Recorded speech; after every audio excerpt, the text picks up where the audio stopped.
जय गौर श्री राधा रमणो विजयते। आप सभी भक्तों को मेरा प्रणाम। तो अब हमारे पास समय बहुत कम बचा है, इसलिए हम जल्दी जल्दी सभी अध्यायों को समाप्त करेंगे। तो आज हम 27वें और 28वें अध्याय का श्रवण करेंगे। तो सबसे पहले हम 27वें अध्याय का श्रवण करेंगे। कृष्ण नाम का आसरा, कृष्ण नाम का ध्यान, 27वां अध्याय अब लिखने लगा महान। बोलो गोविंद भगवान की जय, राधा रमण लाल की जय। तो 27वें अध्याय में गणों ने कहा, विष्णुदास एक दिन भोजन तैयार करके भक्ति में तल्लीन था कि कोई उनका भोजन चुरा कर ले गया, लेकिन सायकाल की आराधना हो सके और व्रत भंग ना हो, इसलिए उसने उस दिन दोबारा भोजन तैयार नहीं किया। श्री नारद जी ने कहा, हे राजन, इस तरह लगातार 7 दिन तक कोई दूसरा भोजन चुराता रहा। तब वह हैरान होकर सोचने लगा कि यह तो बड़ी विचित्र घटना है कि ना जाने कौन हर रोज मेरे भोजन को चुरा कर ले जाता है। फिर भी इस देव स्थान को छोड़ना नहीं चाहिए। अगर मैं भोजन बनाकर खा लेता हूँ तो देर हो जाएगी और पूजा छूट जाएगी, अतः मुझे भोजन बनाकर तुरंत खाना नहीं चाहिए। बिना भगवान को भोग लगाने के वैष्णवों को भोजन नहीं करना चाहिए। अगर 7 दिन बिना भोजन के बीत गए हैं तो आज एक दिन और सही। आज मैं भली भांति भोजन की रक्षा करूंगा और देखूंगा कि हर रोज इसे कौन चुरा कर ले जाता है। ऐसा सोच विष्णुदास भोजन के पास ही छिपकर बैठ गया। उसने थोड़ी देर के बाद देखा कि वहां पर एक चांडाल आया, जिसका शरीर अत्यंत दुर्बल था। उसके शरीर पर केवल चमड़ी ही चमड़ी दिखाई देती थी। जब वह चांडाल भोजन चुराकर चल दिया तो विष्णुदास ने उसे पुकारा, हे भाई, यह रूखा भोजन ले जाकर क्या करोगे? घी भी लेते जाओ। ऐसा कहकर वह श्रेष्ठ ब्राह्मण आगे को बढ़ा। विष्णुदास को अपनी ओर आते देखकर वह चांडाल तेजी से दौड़ने लगा। वह ब्राह्मण से डर गया, लेकिन निर्बलता के कारण दौड़ भी नहीं सका, अतः वह भूमि पर गिर पड़ा और मूर्छित हो गया। चांडाल को मूर्छित देखकर विष्णुदास लपक कर उसके पास पहुंचा और अपने वस्त्र से उस पर हवा करने लगा। और इसके बाद उसने जो कुछ देखा उसे देखकर वह आश्चर्यचकित रह गया। उसने देखा कि उसके सम्मुख शंख, चक्र, गदा, पद्म, पीताम्बर धारी चतुर्भुजी रूप, अलसी के फूल के समान वाले, छाती में कौस्तुभ माला से सुशोभित साक्षात श्री भगवान विष्णु खड़े हैं। भगवान का दर्शन करके सात्विक भाव से मुक्त वह श्रेष्ठ ब्राह्मण उनकी स्तुति तथा प्रणाम कुछ भी न कर सका। वहीं पर सब इंद्र आदि देवता भी उपस्थित हो गए और गंधर्व तथा अप्सराएं आकर गीत गान करने लगी तथा नृत्य करने लगी। ब्राह्मण उन्हें प्रणाम करने के लिए ही उतावला हुआ, त्यों ही वहां संपूर्ण देव, गंधर्व और अप्सराएं आ गई। नृत्य संगीत होने लगे। विष्णु भगवान ने अपना स्वरूप ब्राह्मण को प्रकट कर उसका आलिंगन किया और दिव्य विमान में बैठाकर उसे बैकुंठ ले गए।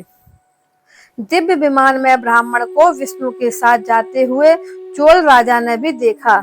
उसने अपने गुरु आचार्य मुद्गल को कहा कि मैंने जो यज्ञादि किए हैं वे सब व्यर्थ हुए। जितनी दान दक्षिणा मैंने ब्राह्मण को दी वह असफल हुई। विष्णु भगवान के दर्शन नहीं हुए। विष्णुदास ब्राह्मण ने केवल श्रद्धा से भक्ति की, उसके प्रभाव से विष्णु भगवान ने आकर उसको दर्शन दिए। इसलिए भक्ति ही सर्वोपरि है। मुझे भगवान विष्णु के दर्शन के लिए राजकाज त्याग कर भक्ति करनी चाहिए। राजा के कोई पुत्र न होने के कारण उसने भांजे को राजगद्दी पर अधिकारी बना दिया और आप विष्णु भगवान की भक्ति करने लगा। बहुत काल तक भक्ति करने के बाद श्री विष्णु ने दर्शन नहीं दिए तो वह अग्नि कुंड में कूद पड़ा। अग्नि में प्रकट होकर विष्णु भगवान ने राजा को गोदी में उठा लिया और कहा कि मैं तेरे त्याग और भक्ति से बहुत प्रसन्न हूँ। उसका आलिंगन करके उसको दिव्य विमान में बैठाकर अपने साथ बैकुंठ लोक में ले गए।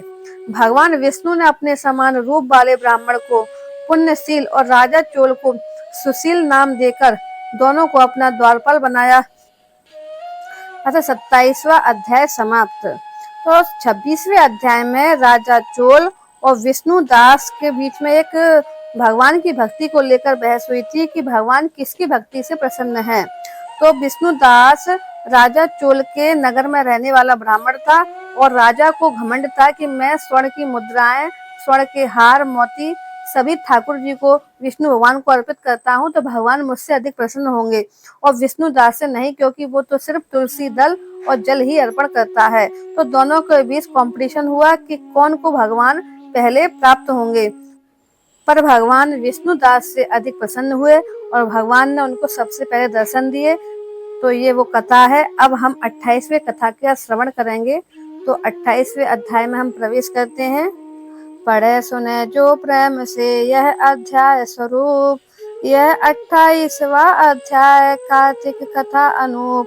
बोलो गोविंद भगवान की जय, राधा रमण लाल की जय। 28वें अध्याय में धर्मदत्त ने पूछा, हे देवगण, जय और विजय ने अपने पूर्व जन्म में ऐसा कौन सा पुण्य किया था जिससे भगवान विष्णु का रूप धारण करके वे उनके द्वारपाल हुए।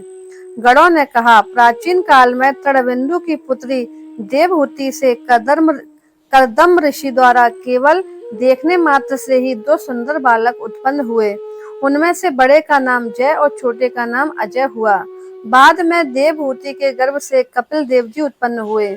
जय और अजय दोनों ही भगवान विष्णु के बड़े भक्त और धर्मात्मा थे। दोनों ही नित्य प्रति अष्टाक्षर मंत्र का जाप करते थे और भगवान विष्णु का व्रत करते थे। भगवान भी इन दोनों भाइयों पर अत्यंत प्रसन्न थे और नित्य पूजा के समय इनको दर्शन दिया करते थे। एक समय राजा के निमंत्रण पर देवर्षि नारद गणों सहित राजा के यज्ञ में पधारे। उस यज्ञ में जय ने ब्रह्मा और अजय ने पुरोहित बनकर यज्ञ को संपूर्ण करवाया। यज्ञ की विधि पूर्वक समाप्ति हुई। मरुत राजा ने जय और अजय को बहुत सारा धन दिया। वह दक्षिणा लेकर दोनों भाई अपने आश्रम में वापस आए। धन का बंटवारा करते समय दोनों भाइयों का आपस में झगड़ा हो गया। जय ने अजय से कहा कि धन के 2 बराबर बराबर भाग होने चाहिए। अजय ने कहा, नहीं, जितना धन जिसको मिला है उतना धन उसका ही है। तब जय ने क्रोध में भरकर अजय को श्राप दिया, तुम धन लेकर नहीं देना चाहते हो, इसलिए तुम ग्राह हो जाओ। अजय ने जय का दिया हुआ श्राप स्वीकार कर लिया और जय को श्राप दिया, तू अभिमानी है इसलिए तू हाथी हो जा। और जब नियम पूर्वक दोनों की पूजा के समय भगवान उनको दर्शन के लिए आए तो दोनों ने भगवान से श्राप मोचन का उपाय पूछा। दोनों ने प्रभु से कहा, हे देव, हम दोनों आपके भक्त हैं, मगर हम हाथी की योनि में कैसे होंगे? हे कृपा सागर, श्राप से हमारा उद्धार कीजिए। भगवान विष्णु ने कहा, मेरे भक्तों की वाणी भी कभी असत्य नहीं होती, यमराज भी इसको अन्यथा नहीं कर सकते। पूर्व काल में मुझे भक्तराज प्रहलाद के कहने पर स्तंभ से प्रकट होना पड़ा था और राजा अम्बरीश के कहने पर 10 अवतार लेने पड़े थे। अतएव तुम दोनों अपने श्रापों को भोग कर फिर मेरे लोक को प्राप्त हो गए। इतना कहकर भगवान विष्णु अंतर्ध्यान हो गए। गणों ने कहा, तब वह दोनों गंडकी नदी के किनारे मगर और हाथी हुए। जाति स्मरण रहने के कारण इन दोनों में भी भगवान विष्णु का व्रत नियम पूर्वक करते थे। इस योनि में भी वे व्रत करते थे। एक दिन कार्तिक की पूर्णमासी को वह हाथी स्नान के लिए गंडकी नदी में आया। तब पिछले जन्म का श्राप स्मरण करके मगर ने हाथी को पकड़ लिया। मगर के पकड़े हुए हाथी ने भी भगवान विष्णु का स्मरण किया। फिर क्या था, तुरंत ही शंख चक्र गदा पद्मधारी भगवान ने अपने सुदर्शन चक्र द्वारा उन दोनों मगर और हाथी का उद्धार किया और उन दोनों को अपने जैसा रूप देकर भगवान उन्हें बैकुंठ में ले गए। उसी दिन से उस स्थान का नाम हरि क्षेत्र प्रसिद्ध हुआ। चक्र के आघात से वहां के पत्थरों में भी चिन्ह बने हुए हैं। वे दोनों भी जय और अजय के नाम से आज तक संसार में प्रसिद्ध हैं।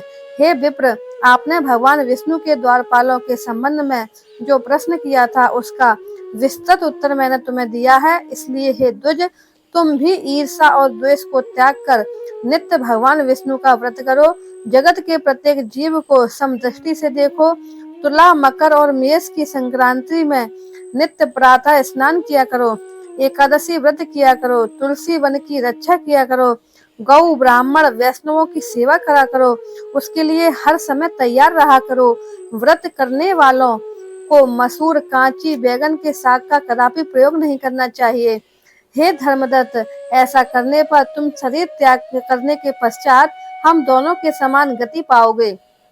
भगवान विष्णु को प्रसन्न करने वाले इस व्रत के समान फल देने वाला तीर्थ, दान और यज्ञ दूसरा कोई नहीं है। हे विप्र, तुम धन्य हो, क्योंकि तुमने विष्णु भगवान को प्रसन्न करने वाला व्रत किया है और जिसका आधा फल तुमने इस कलहा को दिया है, उसके फलस्वरूप हम कलहा को बैकुंठ में लिए जा रहे हैं। नारद जी ने राजा पृथु से कहा, राजन, इस प्रकार धर्मदत्त को विष्णु भक्ति का उपदेश देकर कलहा को साथ लेकर विष्णु के पार्षद बैकुंठ को चले गए।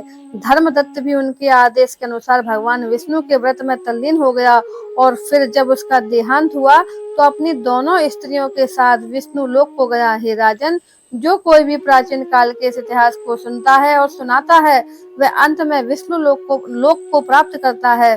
तो 28वां अध्याय समाप्त। बोलो गोविंद भगवान की जय, राधा रमण लाल की जय। तो आप सभी भी इस कथा को सुनिए, औरों को भी सुनाइए, औरों को भी शेयर कीजिए ताकि सभी को इस कथा का लाभ मिले, कार्तिक मास का लाभ मिले। तो जय श्री राधे, जय राधा रमण।